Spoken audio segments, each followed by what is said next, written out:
Trace Sessler merupakan seorang YouTuber wibu yang berubah menjadi pembunuh psikopat dengan membunuh seluruh anggota keluarganya dengan menembaki mereka satu persatu menggunakan sebuah senjata api. Bahkan kasus Trace Sessler ini dianggap menjadi salah satu kasus paling tragis yang pernah terjadi dalam sejarah YouTube. Trace Sessler atau yang lebih kita kenal sebagai Mr. Anime merupakan seorang YouTuber yang cukup sukses dan memiliki banyak subscriber.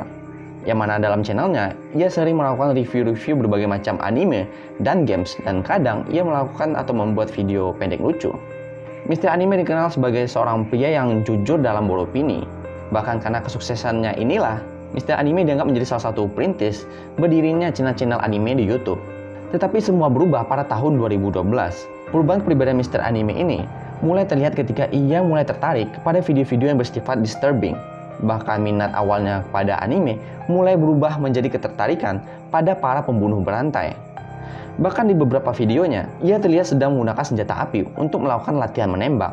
Dan ia menjadikan binatang dan bangunan sebagai sasaran tembaknya. Dan tak jarang, ia melakukan aksinya ini pada malam hari. Akhirnya kegilaan Mr. Anime ini memuncak pada tanggal 20 Maret 2012. Yang mana pada hari itu, ia membantai seluruh anggota keluarganya. Pertama-tama, ia mengajak ibunya ke garasi rumah, dan di sana ia menembaki ibunya sebanyak 4 kali. Kemudian menyusul menghabisi kakaknya sendiri. Walaupun kakaknya ini sempat kabur ke kamar mandi, akhirnya Mr. Anime berhasil mendobrak pintu kamar mandi tersebut. Dan di sana, ia menembak kakaknya tepat di kepala. Dan terakhir, ia juga menembak mati ayahnya yang terbangun setelah mendengar suara tembakan yang menghabisi keluarganya tersebut. Dan tak hanya itu, ia juga menghabisi semua hewan peliharaan yang ada di rumahnya itu. Sebelum akhirnya ia membawa senjata api tersebut dan 100 amunisi ke sekolah menengah atas, yaitu Waller High School yang berada tidak jauh dari rumahnya. Yang ternyata selain membunuh seluruh keluarganya, Mr. Anime juga berkeinginan untuk membantai sekitar 70 siswa yang kala itu berada di sekolah tersebut. Hal ini dikarenakan ia sangat terobsesi terhadap pembantaian yang pernah dilakukan di sekolah di Columbine yang dilakukan oleh Dylan Klebold dan Eric Harris.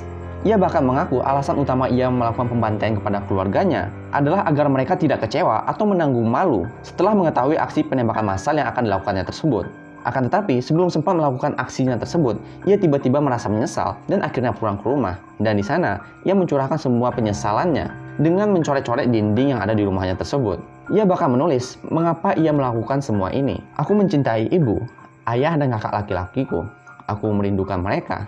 Tuhan, tolong ampunilah aku karena aku tak mampu mengampuni diriku sendiri. Dan tentunya, karena perbuatan sadisnya tersebut, Mr. Anime kemudian ditangkap polisi. Dan setelah melakukan persidangan, ia dijatuhi hukuman seumur hidup. Ia menerima dengan lapang hati hukumannya tersebut. Dan bahkan, ia menolak apabila suatu hari ia dibebaskan secara bersyarat. Hal ini dikarenakan ia hanya ingin mendekam di penjara selamanya. Karena ia yakin bahwa ia berbahaya bagi orang-orang di sekitarnya. Akhirnya pada September 2020, YouTube menghapus channel Mr. Anime, sehingga sekarang kita tidak bisa lagi mencari channel Mr. Anime di pencarian YouTube.